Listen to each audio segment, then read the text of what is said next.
At yan mga ka-basic, ito na yung ating result sa ating in-improvise na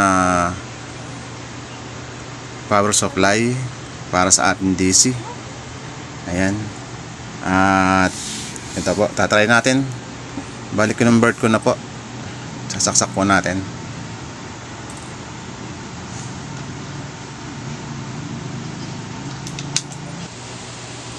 At yan mga ka-basic,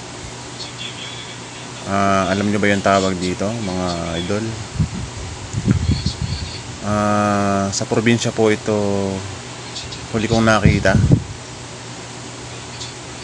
pero dito nakabili ako ng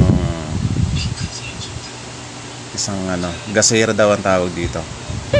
Maliit pa ako nun, pero ayan. At sino bang mag-aakala na hindi tunay na apoy yan, na mainit. Ayan. Pero mga ka-basic, battery operated lang po yan. Yan, pakita natin.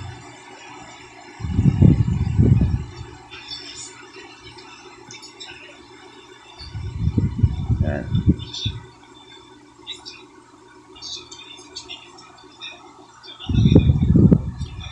Yan po siya mga ka-basic. Battery operated po yan. Yan. At yan mga ka-basic, siyempre pagka laging buhay yan, hindi naman siguro tatagal ng 1 week yan, malulubat yan.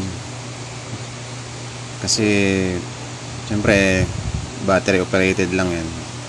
Hindi naman gaano katagal supply niyan mga battery ganito.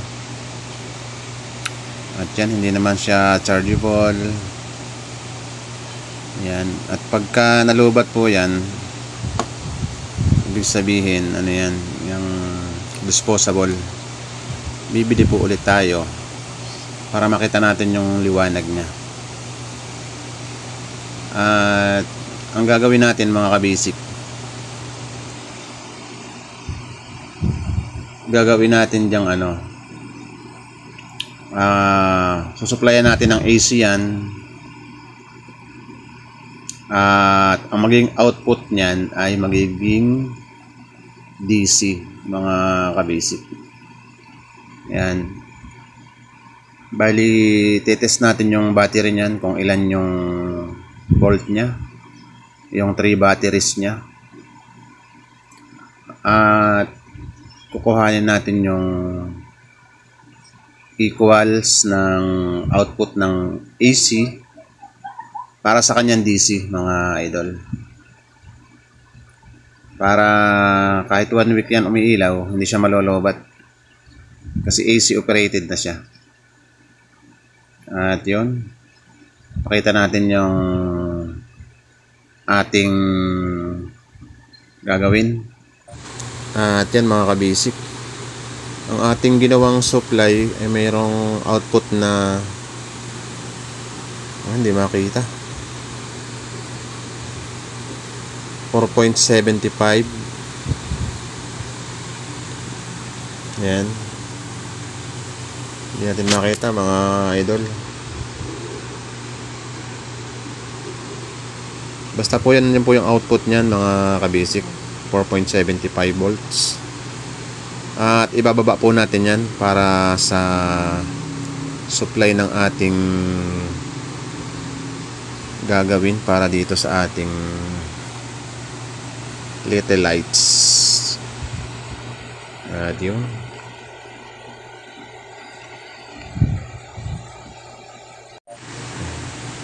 at ito na po mga ka-basic, susukatin na po natin yung battery nya kung ilan yung ating gagawing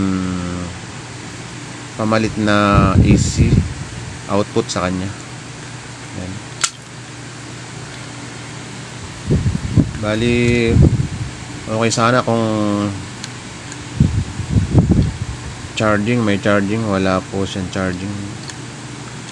Yan. Ito po yung batteries niya na 3. Sukatin natin yung volt niya kung ilan.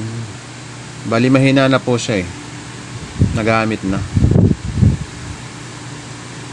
At yan, 1.26 na lang po ang lakas ng isang ito. Bali ito namang isa,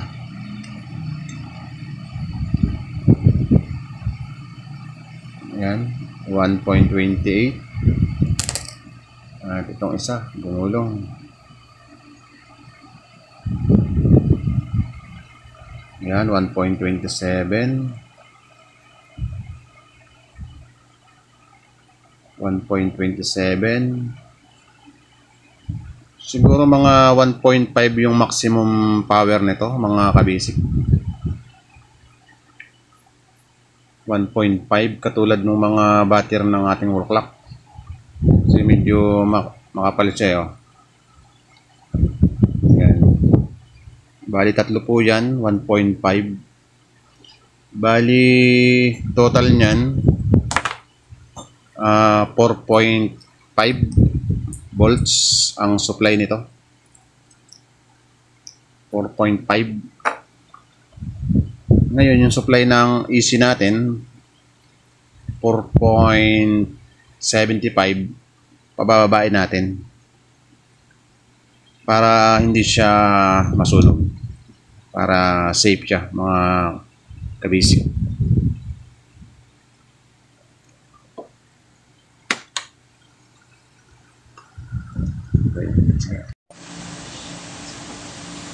Yan mga kabasic, kukuha tayo ng diode dito sa board na scrap. Yan. Pwede naman tong gamitin, pero kung the best, yung mga brand new. Ito para may idea lang tayo. Yan, kunin natin. Ito yung gagamitin natin na pang-regulate ng voltage. Yan.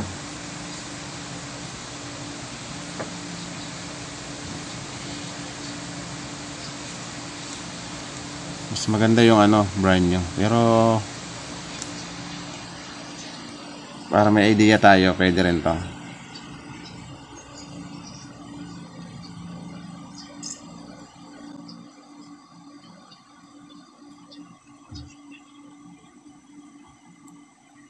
Yan.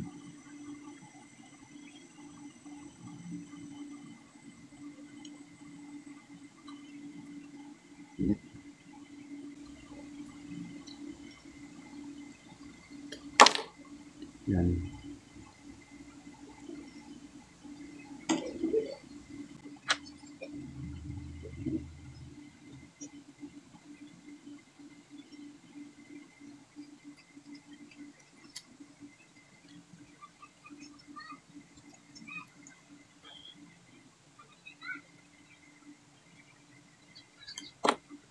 Mainit mga kabasic. Ingat sa paghuhugot ng pyesa. Ayan.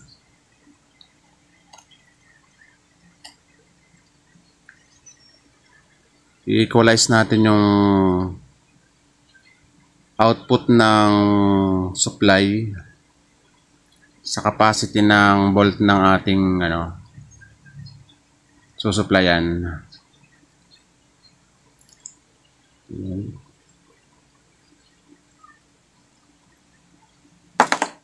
Yan.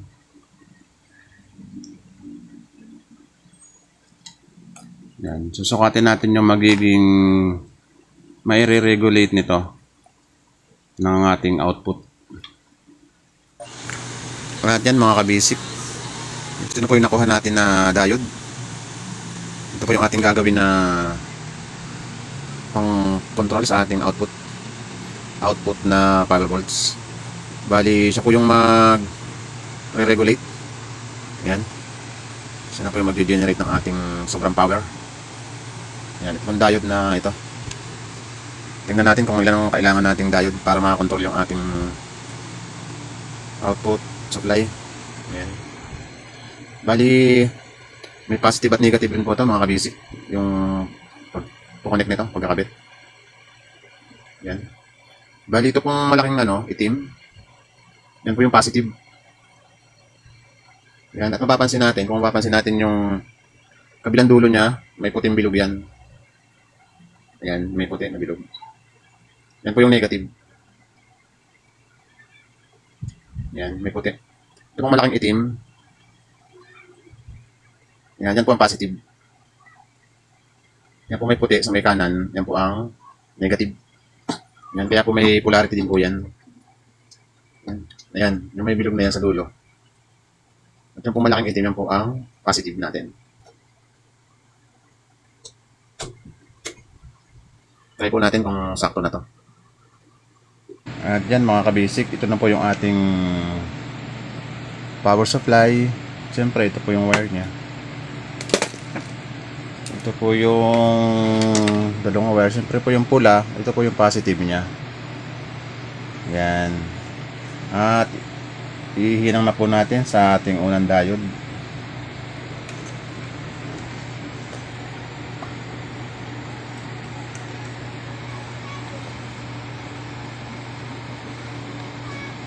Ito po yung positive nya, yung malaking sakop na itim.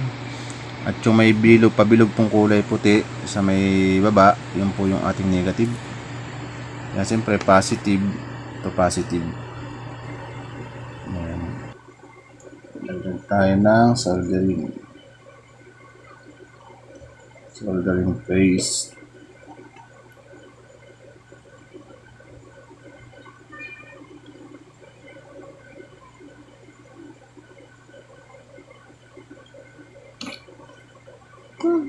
Yan. Okay na. At yan mga kabasic. Pangalawa na natin ito. Ito po yung negative. Ang isusunod natin po dyan yung positive. Dito. Ito. Malaking itim. Positive. Yan. Positive, negative, positive, negative. Yan. Ganyan po yung pag-connect niyan mga kabasic. Lagyan natin ng lead.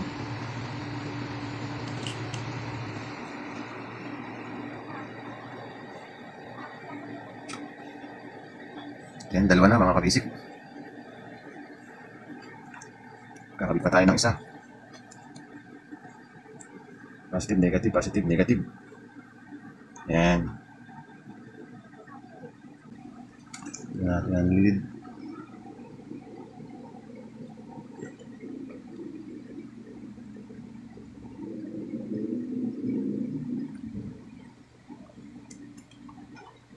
Ayan, tatlo na siya mga idol. Tayo ng isa. Check natin kung tama.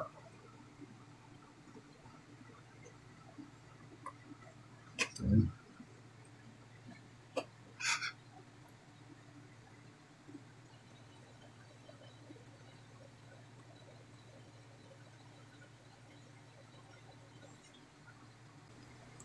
Yan, apat na diode na ang ating kinabit. At yan mga kabasic, nakasaksak na yung ating power supply. At ito na po siya. Yan. At test na po natin kung ilan na yung po yung output nya. Ayan.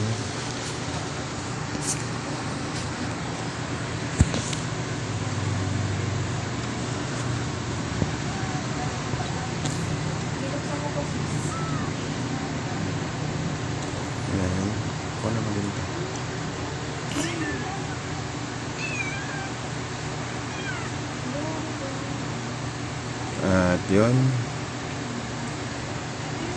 Ayan, pumapalo na po siya ng 4.33. Yung exact volt niya sa DCI 4.5. Nasa 98% na po yan, 97%. Mas okay po yan kaysa exact output tayo. Para iwas busted yung ating bulb, yung ating ilaw. Yan, mas safe po yan kaysa 100% na 4.5. At yan na po yung ating total output ng ating AC na ating kinabitan ng ating Nakalimang ano po tayo, diode. Ayan. 5 po mga kabasic. At nakontrol na po natin yung ating supply para sa ating ilaw na ating co-convert. Yan. At yan mga kabasic, tatap na natin yung ating supply sa ating gasera.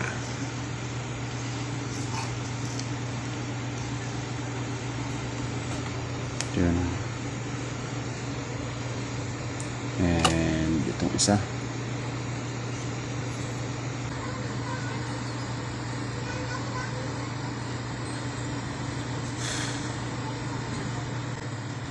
At yun. Already okay na.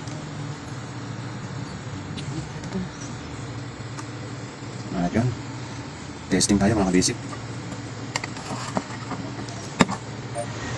At yan mga kabasic. Ito na yung ating result sa ating in-improvise na power supply para sa ating DC. Ayan. At ito po, tatry natin. Balik convert ko na po.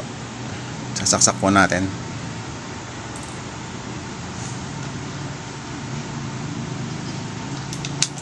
At yun. Yan na po siya mga kabasic. Naka-line na po siya sa AC. At hindi na po siya naka-DC ngayon. Yan. Nasa 4.33 something yung output niya. Hindi po natin sinagad na 4.5 para safe po yung ating ilaw at hindi po siya mabasted. Yan. Yan po yung ating final result sa ating diode conversation. Ayun. Thank you so much sa panonood. God bless.